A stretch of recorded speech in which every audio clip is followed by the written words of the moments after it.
Well, this is my third time through attempting to film this video, and that should tell you how much I love you guys.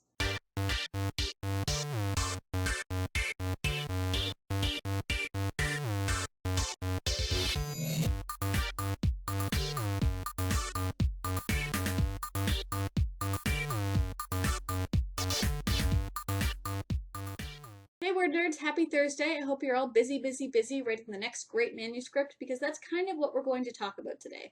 Specifically, we're going to delve into the somewhat controversial world of trends or writing to trends because let's face it, publishing trends are everywhere. For the context of this video, a trend is a genre or topic that is basically everywhere. This is dystopian, this is vampires, this is contemporary after The Fault in Our Stars. We see publishing trends all the time. The thing about trends is that so many of us love to guess what the next big topic's going to be, or what book's going to spark a huge trend, especially people in the publishing industry, but really we never really know what the next big one's going to be. I mean, who among us really saw Twilight coming? Which of course brings us to the big debate of whether or not it's worth attempting to write to trends. This answer is going to be yes and no and complicated and slightly different whether you want to go traditional publishing or self-publishing, and as with pretty much everything, there's no right answer. Whether you're considering writing to trends because you love a super popular current subgenre and you want to add your own stories and your own voices into the mix, or you're just trying to increase your chances of success by writing a story that you think people want to read, it's kind of a tricky subject. When it comes to the world of traditional publishing, you'll frequently hear the advice to just avoid writing to trends pretty much at all costs because publishing moves slowly and the buying schedule is always going to be a couple of years ahead of the release schedule that we're seeing now.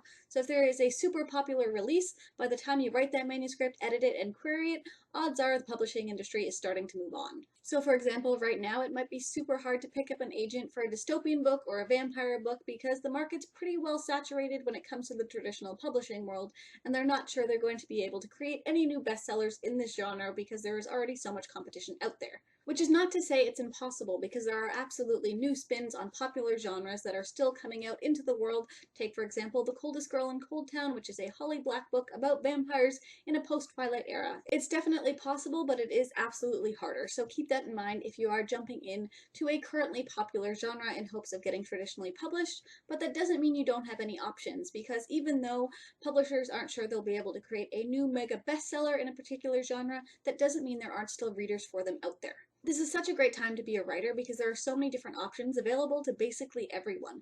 As long as your book is well written and edited and professional looking, it can find a home. As of when I'm filming this video, Amazon's top 3 most popular author is Bella Forrest. You may have never heard of her, but she is currently on the 29th book in her vampire saga.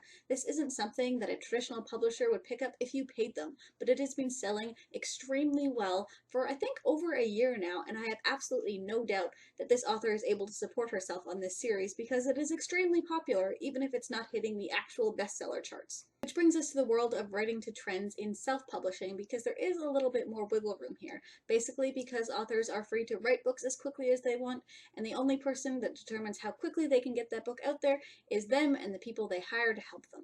There are a slew of self-published authors out there who are putting books out at an incredible pace. Basically, they're doing this so quickly that a lot of people in traditional publishing would tell you that there's no way this is possible without sacrificing quality. And yet these authors have a ton of fans and are getting a ton of good 4- and 5-star reviews. And because some of these authors are able to write and publish so quickly, they're more easily able to pivot should a new trend pop up. Just say that space cowboys are the next big thing in publishing, and you as a self-published author all of a sudden have a great idea for a space cowboy story. You might be able to write and publish this book within a matter of months without sacrificing quality and really get in on this trend just as it's picking up steam, which is pretty much an ideal place to be. But this isn't the only possibility. You don't need to get in on a trend right when it's super mega popular in order to have your story be successful, because traditional publishing and self-publishing kind of have a different standard for what is successful. Take vampires, for example. Traditional publishing isn't really picking it up, it's not hitting any of the bestseller charts, but there are still a ton of fans that are super dedicated to this genre and want to read stories in it. So if you're willing to give them these stories and they're well written and the characters are engaging and the writing is strong, you will find readers for them with self-publishing, which is something I think is pretty fantastic. Really what it all comes down to is that you need to write the story that you want to write and make it as strong as you possibly can. Just be aware of what publishing route you're looking to go as you're making the big decisions. Because when it comes down to it, there will always be readers looking for a great story. So if you can come up with that, then you're pretty much all set.